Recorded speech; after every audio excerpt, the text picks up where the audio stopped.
Baby found a bear cub trapped in a magic shop trick box. What Baby did next was real magic. The dust motes danced in the afternoon light that filtered through the grimy windows of the old magic shop on Elm Street. Ethan Marshall pushed the door open with his shoulder, the bell above tinkling with a sound that seemed to echo from another time. His daughter Lily, barely 2 years old, rested against his chest, her small fingers wrapped around the collar of his jacket. The shop smelled of old wood and forgotten dreams, a place where wonder had once lived but now only whispered in the corners. Ethan had passed this shop 100 times on his walks with Lily, but today something made him stop. Maybe it was the way Lily had pointed at the faded sign, or maybe it was the strange pull he felt in his chest, like a memory trying to surface from deep water. The floorboards creaked under his feet as he stepped inside, each sound seeming louder in the hushed atmosphere. Shelves lined the walls from floor to ceiling, packed with boxes and props covered in years of neglect. Playing cards, yellowed with age, sat next to silk scarves that had lost their shine. Top hats gathered dust alongside wands that had performed their last trick decades ago. But Lily wasn't looking at any of these things. Her bright eyes were fixed on something in the far corner of the shop, and she was making soft cooing sounds that Ethan had never heard from her before. He followed her gaze to a peculiar box sitting alone on a low shelf, different from everything else in the shop. While everything else was covered in dust, this box seemed to shimmer slightly, as if it couldn't quite decide whether it wanted to be seen or not. The box was about the size of a shoebox, made of what looked like dark wood, inlaid with patterns that caught the light in unusual ways. The patterns seemed to shift when Ethan wasn't looking directly at them, forming shapes that reminded him of stars one moment and flowing water the next. Lily reached out her small hand toward it, and Ethan found himself moving closer without really deciding to. There was no price tag, no label, nothing to indicate what kind of magic trick this box might have once performed. The shop owner was nowhere to be seen, though Ethan had heard the bell ring when they entered. The silence in the shop was complete, not oppressive, but expectant, like the moment before a symphony begins. As Ethan knelt down to get a better look at the box, Lily squirmed in his arms, reaching more insistently. Her usual babbling had stopped completely, replaced by an intense focus that seemed impossible for such a young child. The box had a small keyhole, but no visible key, and the lid appeared to be locked tight. Yet, when Lily's tiny fingers brushed against the surface, something extraordinary happened. The patterns on the box began to glow softly, a warm, golden light that pulsed like a heartbeat. Ethan's first instinct was to pull Lily away, but something in the gentleness of the light, in the way it seemed to respond to his daughter's touch with such tenderness, made him pause. The glow spread across the surface of the box, and he heard, or thought he heard, the faintest sound of music, like wind chimes made of starlight. The lid of the box began to open on its own, slowly, as if it had been waiting for exactly this moment, for exactly this child. Inside, nestled in what looked like fabric woven from moonbeams, was something that made Ethan's breath catch in his throat. It was a bear cub, but not like any bear cub that should exist in the real world. It was tiny, no bigger than Ethan's palm, and its fur seemed to be made of the same shifting, shimmering substance as the patterns on the box. The cub was sleeping, its tiny chest rising and falling with breaths that seemed to stir the very air around it.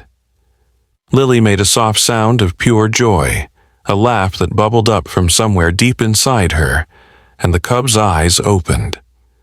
They were the color of twilight, deep purple fading to gold at the edges, and they looked at Lily with an intelligence that made Ethan's rational mind stumble. The cub stretched, its movements liquid and graceful despite its tiny size, and made a sound that was somewhere between a purr and a song. Lily giggled, and the cub responded with another musical note, slightly different this time. They were communicating, Ethan realized with a shock that ran through his entire body. His 2-year-old daughter and this impossible creature were having a conversation in a language that had nothing to do with words. The cub climbed out of the box with movements that defied physics, seeming to float as much as climb, and settled into Lily's outstretched hands. The moment they touched, both began to glow with the same soft light, and Ethan felt tears running down his face without understanding why. He should have been afraid. He should have been calling for help or running from the shop. But instead he found himself sitting cross-legged on the dusty floor, watching as his daughter and the tiny bear cub played a game that seemed as old as time itself.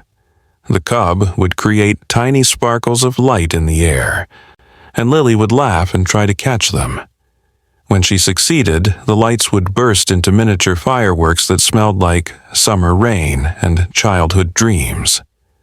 The shop around them seemed to wake up slightly, as if remembering what it had once been. The dust motes stopped being just dust and became tiny dancers, swirling in patterns that matched the cub's movements. Time seemed to slow down or speed up. Ethan couldn't tell which. He knew they should leave, knew that Jessica would be wondering where they were, but he couldn't bring himself to interrupt what was happening. The cub was teaching Lily something, or perhaps Lily was teaching the cub. Their interaction had a quality of reunion to it, as if they had known each other before, in some other place or time. The rational part of Ethan's mind, the part that worked as an accountant and believed in facts and figures, was screaming that this was impossible.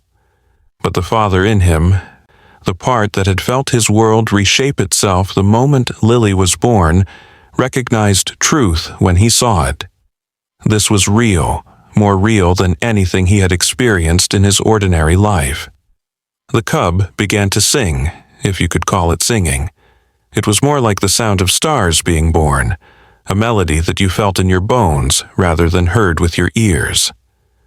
Lily swayed to the music, her eyes bright with understanding that no 2-year-old should possess. The song seemed to tell a story, though Ethan could only catch fragments of meaning. Images flashed through his mind, vast spaces between stars, worlds where magic was as common as breathing, a great sadness that had led to a long journey, and finally, a sense of hope renewed. The cub was not from here, that much was clear, but why it was in this box, in this forgotten shop, remained a mystery that tugged at the edges of Ethan's understanding. As the song ended, the cub curled up in Lily's lap, seeming suddenly exhausted. The glow faded from both of them, and they looked almost ordinary in the dim light of the shop. Almost, but not quite. There was still something otherworldly about the way the cub's fur caught the light, the way its breathing seemed to make the air shimmer slightly. Lily looked up at her father with eyes that held a question, and Ethan knew what she was asking, even though she didn't have the words yet. She wanted to keep the cub, wanted to take it home, wanted to protect it the way it seemed to need protecting. And despite every logical argument against it, Ethan found himself nodding. He carefully picked up the box, noting that it felt both heavier and lighter than it should, as if it existed in more dimensions than the usual 3. Inside, he found something he hadn't noticed before. A small journal, bound in the same strange material as the box itself. The pages were covered in handwriting that shifted between languages. Some Ethan recognized, and many he didn't. But as he looked at them, holding Lily and the cub close, the words seemed to rearrange themselves into English, as if the journal wanted to be read, wanted its secrets to be known. The first entry was dated 50 years ago, and it began with words that made Ethan's hands shake. Today, I made contact with the Celestial Sanctuary. They have entrusted me with a guardian, a bridge between worlds, to keep safe until the right soul comes to claim it. The journal entries told a story that unfolded like a dream. The shop owner, a man named Marcus Webb, had not been just a magician but something more. He had discovered, through years of studying what he called the true arts, that magic was not about tricks and illusions, but about connections between worlds. The shop had been his cover, a place where he could hide in plain sight while he served as a keeper of treasures that didn't belong to this world. The bear cub was one of many such treasures, beings that had fled their own realm due to some catastrophe that Marcus could only describe in metaphors. They were waiting, he wrote, for humans who could see beyond the veil, who could provide not just shelter but understanding. Lily had fallen asleep, the cub curled against her chest, both of them breathing in perfect synchronization. Ethan continued reading, learning that the cubs, for there had been more than one, were not exactly animals. They were something between thought and form, consciousness given shape by necessity. In their own world, they had been guardians of something Marcus called the Dream Gardens, places where reality was fluid and shaped by imagination. But something had gone wrong. Some balance had been broken, and they had been forced to flee. The magic shop had been their refuge, each one hidden in a different trick box, waiting for the right person to find them. The journal explained that not everyone could open the boxes. It required a specific quality, something Marcus called innocent sight, the ability to see the world as it could be rather than just as it appears. Children had this naturally, but most lost it as they grew older. The fact that Lily had been able to open the box meant she was special, but more than that, it meant she was needed. The cub would grow with her, the journal said, and together they would help heal something that had been broken, though Marcus admitted he didn't fully understand what that something was. He only knew that the cubs were important, that they carried within them the seeds of renewal for their own world and possibly for ours as well. Ethan's phone buzzed, breaking the spell. It was Jessica, wondering where they were. He looked at the time and was shocked to see that 3 hours had passed, though it felt like minutes. He carefully stood up, cradling Lily and the cub, and noticed that the shop looked different now. The dust was still there, but underneath it, things seemed more alive, as if the presence of the cub had awakened something that had been sleeping. He tucked the journal into his jacket pocket and made his way to the door, still carrying the box with his free hand. As he reached for the handle, he heard a voice behind him, old and creaky like a door that hadn't been opened in years. An elderly woman stood behind the counter that Ethan was sure had been empty moments before. She had eyes that reminded him of the cubs, deep and knowing, holding colors that shouldn't exist. She smiled at him, and in that smile was both sadness and hope. "Marcus was my brother," she said simply. "I've been waiting for someone to come for the cubs. Take good care of her. She's the last one." Before Ethan could respond, could ask any of the 1,000 questions crowding his mind, she had turned away, disappearing into the shadows at the back of the shop. When he looked back, the counter was empty again, and he wondered if he had imagined her. The walk home was surreal. The world looked the same but felt different, as if he was seeing it through a filter that revealed hidden depths. The trees seemed more alive, their leaves whispering secrets. The sky held more colors than he remembered. Even the concrete beneath his feet seemed to pulse with subtle energy. Lily slept on, the cub invisible to passing strangers who smiled at the sleeping child without noticing the impossible creature she held. It was as if the cub existed in a space slightly adjacent to normal reality, visible only to those who knew how to look. As he approached their house, Ethan tried to figure out how he would explain this to Jessica. How do you tell your wife that your daughter has bonded with a possibly alien creature that might be made of crystallized starlight? How do you explain that magic is real, but not in the way anyone thinks it is? He stood on their front porch for a long moment, feeling the weight of the threshold he was about to cross. Once he brought the cub into their home, their lives would change forever. There would be no going back to the simple, predictable existence they had known. But looking down at Lily's peaceful face, at the way she and the cub seemed to glow faintly even in sleep, he knew there had never really been a choice. This was meant to happen. Jessica opened the door before he could knock, and her expression went from relief to confusion to wonder in the space of a heartbeat. She could see the cub immediately, which told Ethan something important about his wife that he had never known. She reached out slowly, carefully, and the cub opened one eye to look at her. The same recognition that had passed between the cub and Lily now passed between it and Jessica, and Ethan saw his wife's eyes fill with tears. "What is it?" she whispered, but her tone suggested she already knew the answer on some level deeper than words. The cub made its musical sound again, and Jessica laughed, a sound of pure joy that Ethan hadn't heard from her since Lily was born. They went inside together, moving as if in a dream. The house, their ordinary suburban home with its ordinary furniture and ordinary walls, suddenly seemed too small to contain what had entered it.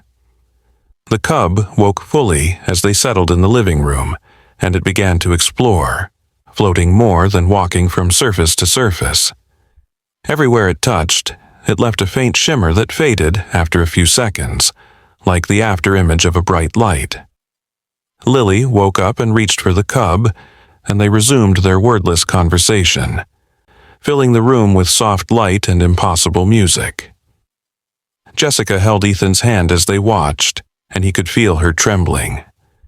But it wasn't fear, it was the same thing he was feeling, a sense of standing on the edge of something vast and beautiful and terrifying. He pulled out the journal and began to tell her what he had learned, watching her face change as she absorbed the impossible truth.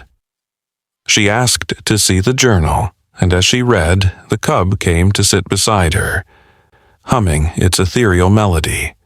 The sound seemed to make the words clearer, as if the cub was translating not just language, but meaning itself. As the sun began to set, painting their living room in shades of gold and amber, the cub did something new. It began to grow, not in size but in presence. The air around it shimmered more intensely, and images began to form in the shimmer. They saw glimpses of another world, a place where colors had sounds and thoughts had textures. They saw gardens that existed in multiple dimensions at once, where flowers bloomed backwards through time, and trees grew into the shape of songs. They saw other cubs, dozens of them, playing in these gardens, tending to plants that looked like crystallized dreams. And then they saw the darkness that had come, a wrongness that spread like ink through water, forcing the cubs to flee. The vision faded, leaving them all exhausted, but somehow exhilarated. The cub curled up between Lily and Jessica on the couch, and Ethan realized that their family had just grown in the most unexpected way possible. He thought about calling someone, telling someone, but who would believe them? And more importantly, looking at the peaceful scene before him, why would he want to? This secret, this miracle, was theirs to protect and nurture. The journal had mentioned that the cubs needed time to heal, to remember their purpose. They would provide that time, that safe space, for as long as it was needed. As night fell, they prepared for bed, but none of them wanted to be separated. They ended up all sleeping in the living room, Lily and the cub in a nest of blankets on the floor, Ethan and Jessica on the couch where they could watch over them. The cub's soft glow provided a nightlight unlike any other, painting shifting patterns of light on the ceiling that looked like star maps from undiscovered galaxies. Just before he fell asleep, Ethan heard the cub singing again, but this time it was joined by another voice. It took him a moment to realize it was Lily, humming along in perfect harmony, despite never having heard the melody before. The next morning brought new discoveries. The cub, which Lily had somehow decided to call Luna, despite not really knowing that word yet, could do more than just glow and sing. It could make plants grow at an accelerated rate, turning their small potted fern into a magnificent specimen overnight. It could purify water just by touching it, making it taste like liquid starlight. And most remarkably, it seemed to be teaching Lily things. Not facts or information, but ways of seeing, ways of being. Lily would stare at ordinary objects, a spoon, a flower, a ray of sunlight, and see in them depths of beauty and meaning that she would try to share through gestures and babbled words that almost made sense.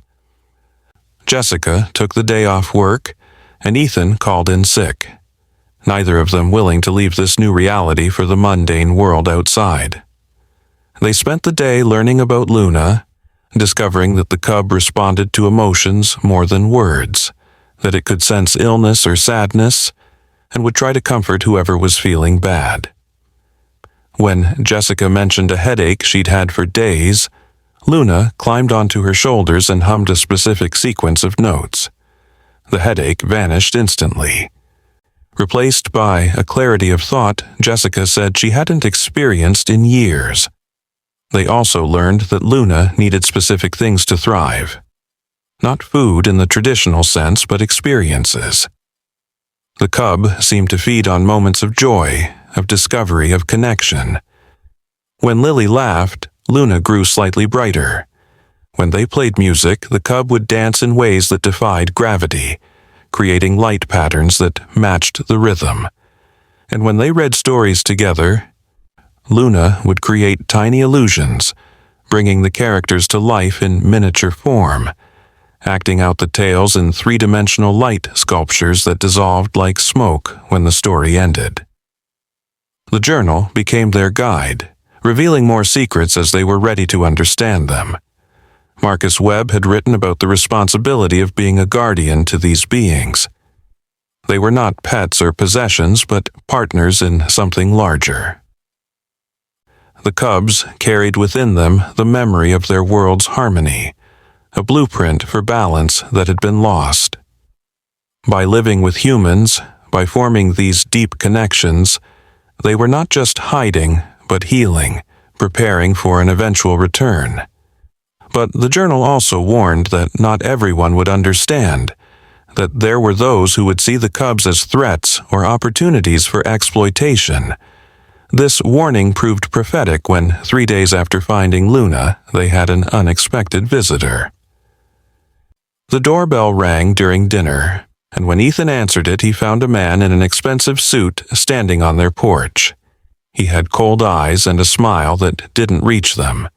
He introduced himself as Mr. Gray, a collector of unusual items, and said he had heard they had visited the old magic shop. His eyes kept trying to look past Ethan into the house, and there was something predatory in his gaze that made Ethan's skin crawl. He made vague offers about buying anything interesting they might have found, mentioning prices that were absurdly high for old magic tricks. Ethan politely declined and closed the door, but he could feel Mr. Gray's presence lingering outside for several minutes before finally leaving. That night, they moved Luna's box to their bedroom and double-checked all the locks. The cub seemed to sense their unease and spent the night creating a protective barrier of light around Lily's crib, a shimmering dome that would pulse brighter whenever a car passed outside. The journal had mentioned others like Mr. Gray, people who had learned about the cubs through various means and sought to possess them, not understanding that the cubs could not be owned, only befriended. The next few weeks fell into a strange but wonderful rhythm. During the day, while Ethan worked from home and Jessica returned to her job at the library, Luna would stay with Lily, teaching her through play. They would have conversations in their musical language, and Lily's development accelerated in ways that should have been concerning, but somehow felt natural. She began speaking in full sentences weeks before she should have been able to, but her words carried a poetry that no toddler should possess. She would say things like, "The light remembers how to dance," or "Luna dreams in colors that haven't been named yet." Statements that were both nonsensical and profoundly true. Jessica discovered that Luna could help her at the library in unexpected ways. When she brought the cub to work one evening after closing, Luna immediately gravitated toward certain books, making them glow faintly. These books, when Jessica examined them, all contained stories or information about bridges between worlds, about the thin places where reality was more flexible. It was as if Luna was showing them a hidden curriculum, a course of study that would help them understand what was happening. They began reading these books together as a family, even though Lily was too young to understand the words. She would sit with Luna in her lap, and the cub would create visual representations of the stories, turning their living room into a theater of light and wonder. One particularly memorable evening, they were reading a book of Irish folklore when Luna became especially animated. The story was about the Tuatha De Danann, the mythical race that was said to have retreated to another world when humans became too numerous. Luna created an elaborate light show that seemed to suggest these weren't just myths, but garbled memories of real events, times when beings from other dimensions had walked openly on Earth. The cub showed them images of many such beings, all different, but all sharing a quality of existing partially outside normal reality. It was a revelation that reframed all of human mythology as possibly true, just misunderstood or misremembered. Mr. Gray returned twice more, each time with different approaches. Once he came with official-looking documents claiming to be from a government agency investigating unusual phenomena. Another time he brought what he said was a descendant of Marcus Webb, though the woman with him had nervous eyes and kept looking at him fearfully. Each time, Ethan and Jessica refused to engage, and each time, Luna would hide, seeming to become completely invisible even to them until the danger had passed. They knew they couldn't keep playing defense forever, but they also didn't know what else to do. The answer came from an unexpected source. One morning, they woke to find Luna had grown. Not physically, the cub was still tiny, but its presence had expanded. The entire house hummed with a subtle energy, and when they looked outside, they saw that their garden had transformed overnight. Plants they had never planted were blooming with flowers that shouldn't exist, colors that hurt to look at directly but were beautiful in peripheral vision. The neighbors didn't seem to notice, walking past as if everything was normal, but Ethan, Jessica, and Lily could see the change clearly. Luna led them outside, moving with purpose for the first time since they'd found it.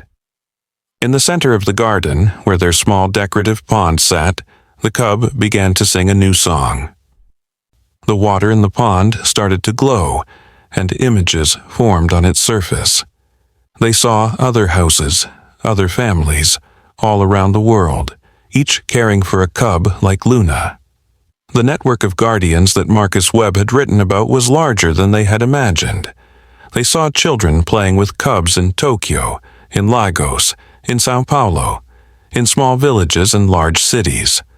All of them connected by these remarkable beings, all of them protecting and nurturing these visitors from another dimension. Then the image changed, showing them something that made their hearts race. The cubs were beginning to remember their purpose. The healing they had come to Earth to achieve was nearly complete.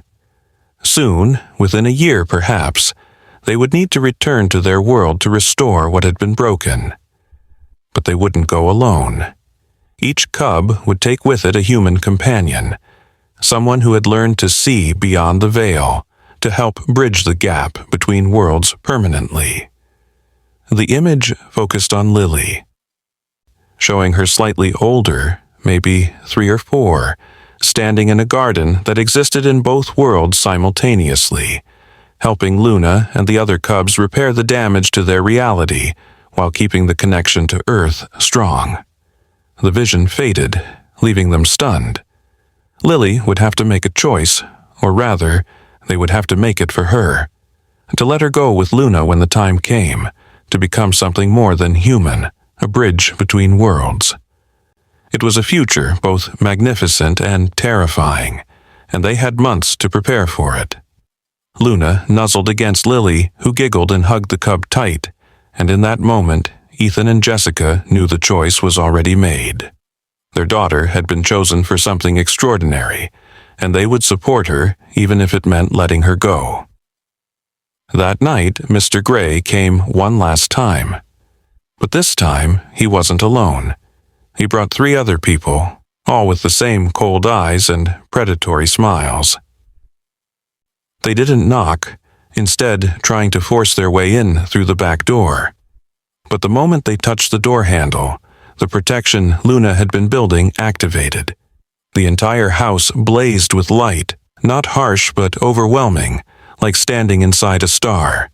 The intruders stumbled backward, temporarily blinded, and in that light something changed in them. When their vision cleared, they looked confused, lost, as if they couldn't remember why they had come. They wandered away, and Ethan somehow knew they would never return. Luna had not hurt them, but had removed from them the knowledge of the cub's existence, a merciful forgetting that left them free, but no longer a threat. The months that followed were a time of preparation and wonder. Other guardians began to make contact, sharing their experiences through dreams that Luna facilitated. They learned that each cub was teaching its human family something different, preparing humanity for a larger role in a universe that was far more interconnected than anyone had imagined. Some cubs taught healing, others taught new ways of creating art or music, and Luna was teaching the most fundamental skill of all, how to see truly, to perceive reality as it actually was rather than as humans had learned to limit it. Lily grew at an astonishing rate, not physically, but mentally and spiritually. By her 3rd birthday, she could speak multiple languages, including some that no human had ever spoken before. She could see the connections between all living things, describing the world in terms of flowing energy and interwoven patterns that sounded like poetry, but were actually precise observations. She was still a child, still loved toys and games and bedtime stories. But she was also something more, something new. She was becoming what humanity might eventually evolve into, given enough time and the right guidance. Jessica documented everything in a journal of her own, knowing that someday this story would need to be told. Not as truth, which few would believe, but as fiction that might prepare people for the truth when it eventually revealed itself. She wrote about the late-night conversations with Luna, when the cub would show them glimpses of its home world recovering, of the gardens beginning to bloom again thanks to the healing energy the cubs were gathering on Earth. She wrote about the way Lily would sometimes glow faintly when she slept, her dreams literally brightening the room. She wrote about the fear and wonder of raising a child who was destined for something beyond their understanding. Ethan focused on the practical preparations. If Lily was going to travel between worlds, she would need to be strong in both body and mind. He taught her meditation techniques that Luna enhanced with light patterns that helped achieve deeper states of consciousness. He read to her from every mythology and spiritual tradition he could find, helping her understand that truth came in many forms and that all of them were reflections of a greater reality. He also taught her simple human things: how to tie her shoes, how to ride a bike, how to be kind to others who might not understand her gifts. These ordinary lessons seemed just as important as the extraordinary ones.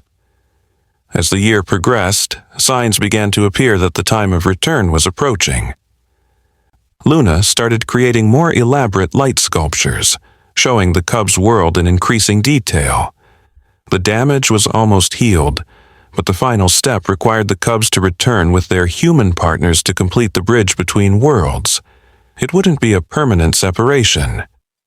The humans who went would be able to return to Earth, but they would be changed, carrying within them the ability to move between dimensions. They would become teachers, helping humanity prepare for a future where Earth would no longer be isolated but part of a vast community of conscious beings throughout the universe. The hardest part was not knowing exactly when it would happen. Luna couldn't or wouldn't give them a specific date, only showing them that it would be soon, when the alignment was right. So they lived each day fully, treasuring the simple moments.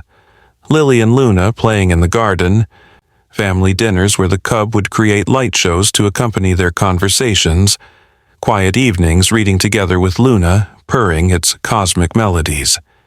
They knew these days were numbered, but that made them more precious, not less. One morning, they woke to find the house filled with a different quality of light. It was subtle, but unmistakable. The air itself seemed more alive, vibrating with potential.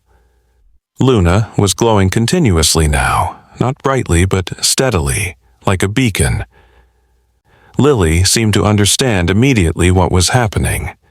She got dressed carefully in her favorite dress, the blue one with stars on it that she said reminded her of Luna's dreams. She hugged her parents tightly, and in that hug was both goodbye and promise. She was only 3 years old, but in her eyes was the wisdom of someone who understood their purpose completely. They went to the garden together, where they found that the pond had transformed into something else entirely. It was still water, but also not.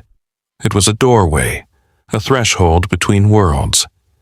Through its surface, they could see Luna's home, the gardens that were waiting to be fully restored.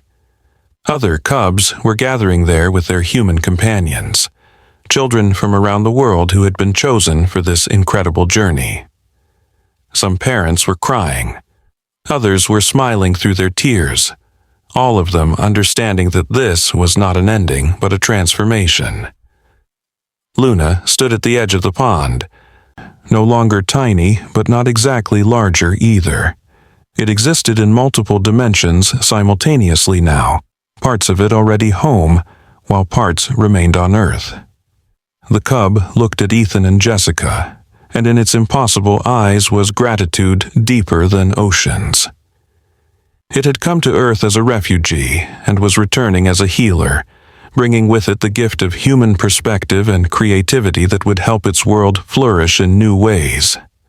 And Lily, their precious daughter, was part of that gift. A seed of humanity that would bloom in alien soil and create something unprecedented. Lily took Luna's paw, if you could call it that, the appendage that existed partially in light and partially in form. Together, they stepped toward the pond. But just before they entered, Lily turned back to her parents. "I'll be home for dinner tomorrow," she said, with the certainty that only a child could have. "But home will be bigger now, you'll see." And then she and Luna stepped through the doorway, not disappearing, but transforming, becoming something that existed in multiple places at once. Ethan and Jessica could still see her, but she was also elsewhere, everywhere, nowhere, all at the same time. The pond shimmered and became just a pond again, but not quite. If you looked at it from the right angle, at the right time of day, you could still see through to the other side. And true to Lily's promise, she did come home for dinner the next day, but she came through the walls, through the light, through the spaces between atoms. She was still their daughter, still the child who loved bedtime stories and chocolate chip cookies, but she was also a bridge, a living connection between Earth and a dimension where consciousness took different forms. Luna was with her, part of her, separate from her, teaching her to navigate existence in ways that human language couldn't describe. Life continued, but it was different now. Ethan and Jessica found they could perceive more than before, as if Lily's transformation had changed them too. They could see the connections between things, the web of consciousness that linked all life. They could sometimes glimpse other dimensions overlapping with their own, catching sight of beings that had always been there but hidden from normal human perception. Their house became a gathering place for other families whose children had made the journey, a support group for parents whose kids existed in multiple realities simultaneously. Lily grew up, if you could call it that, living a life that spanned dimensions. She attended regular school on Earth while also studying in the gardens of Luna's world. She had human friends and interdimensional ones. She learned to paint with pigments that existed only in certain wavelengths of reality, and to sing songs that could only be heard by those whose consciousness had expanded beyond the normal range. She was, in every sense, extraordinary, but she was also, in every sense that mattered to Ethan and Jessica, their little girl who still needed hugs when she scraped her knee and still laughed at her father's terrible jokes. The world slowly began to change as more children like Lily grew up. They didn't announce themselves dramatically or demand recognition. They simply existed, quietly expanding the boundaries of what humanity thought was possible. They became artists who created works that seemed to move between dimensions, scientists who discovered principles that unified physics and consciousness, teachers who helped others learn to see beyond the veil. They were preparing humanity for a future that was rushing toward them, a future where Earth would openly join the community of conscious beings that had always existed but had remained hidden. Mr. Gray and others like him had been transformed by their encounter with Luna's protection, but not in the way they might have expected. The forgetting that Luna had imposed on them had also planted a seed of remembering, not of the cubs specifically, but of the wonder they had lost. Many of them found themselves drawn to different paths, becoming protectors rather than predators, helping to create safe spaces for the unusual and extraordinary. Mr. Gray himself became a patron of libraries and museums, supporting the preservation of stories and artifacts that hinted at the larger truth of reality, though he could never quite remember why this had become so important to him. Years passed in this new configuration of reality. Lily became a teenager who could walk between worlds as easily as walking between rooms. Luna had fully merged with its home dimension, but remained connected to Lily and, through her, to Earth. The bond they had formed in that dusty magic shop had become something permanent and transformative, a template for the relationship between humanity and the wider universe. Other cubs and their human partners had formed similar bonds, creating a network of connections that grew stronger with each passing day. Jessica's journal had become a book, published as fiction, but recognized by those who needed to recognize it as something more. It helped other families understand what was happening when their children began to see beyond the normal range of perception. It became a guide for parents whose babies pointed at empty air and laughed at invisible friends who turned out to be not so imaginary after all. The book was called The Magic Shop on Elm Street, and while critics praised it as innovative fantasy, Jessica knew it was simply documentation of a new chapter in human evolution. Ethan had changed too, his accounting work transforming into something more like cosmic mathematics. He could see the patterns in numbers that revealed the underlying structure of reality, the equations that governed the flow between dimensions. He worked with physicists and philosophers, helping them understand that consciousness wasn't separate from physics but fundamental to it. His work was published in journals that straddled the line between science and speculation, preparing the academic world for revelations that would soon be undeniable. The magic shop itself had become something of a pilgrimage site, though most people didn't know why they felt drawn to it. The elderly woman who had appeared that first day was sometimes there, sometimes not, existing in a state of quantum uncertainty that seemed appropriate for such a place. She would occasionally hand someone a small item from the shop, always exactly what they needed, though they might not realize it for years. The shop was a thin place, a spot where the boundaries between worlds were gossamer thin, and sensitive individuals could feel the presence of other dimensions pressing close.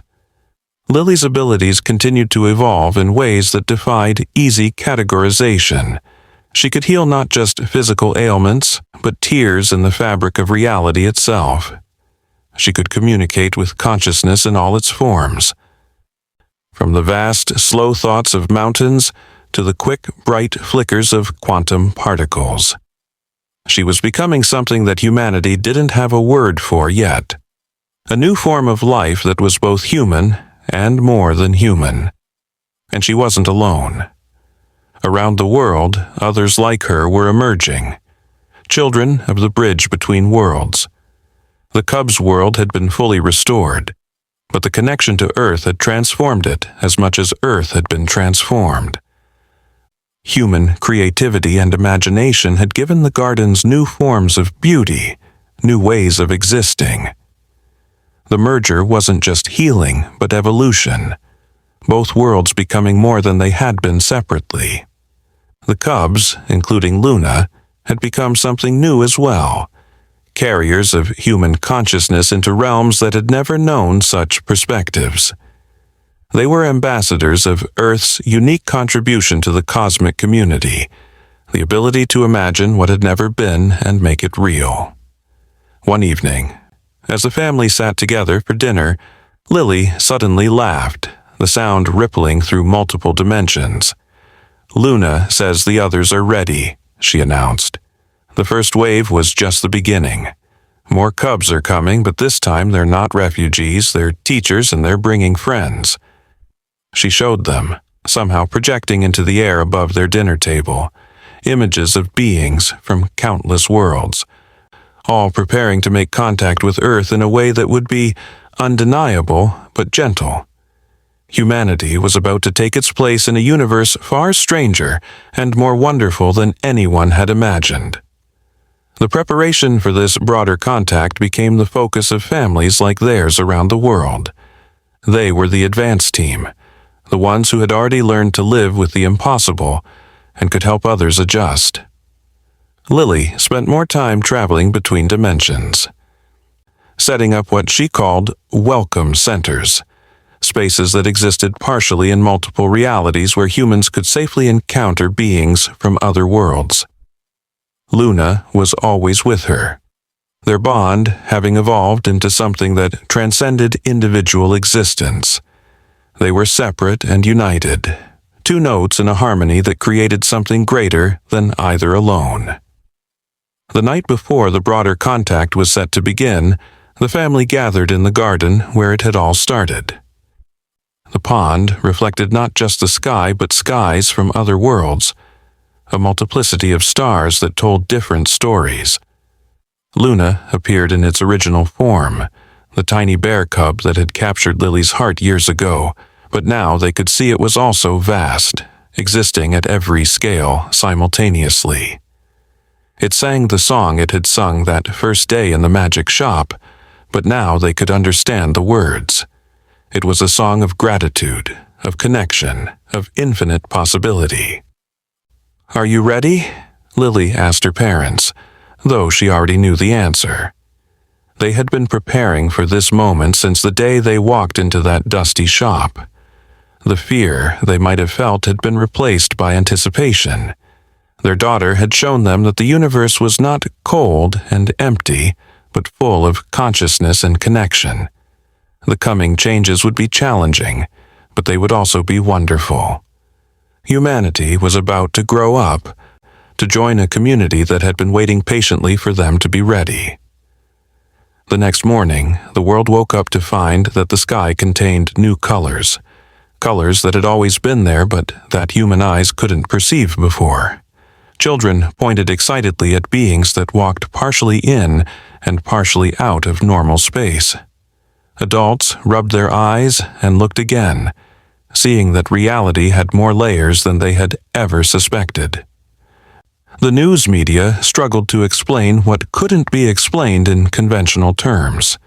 But in houses around the world, families like Ethan and Jessica's simply smiled and opened their doors wider, ready to welcome the universe home.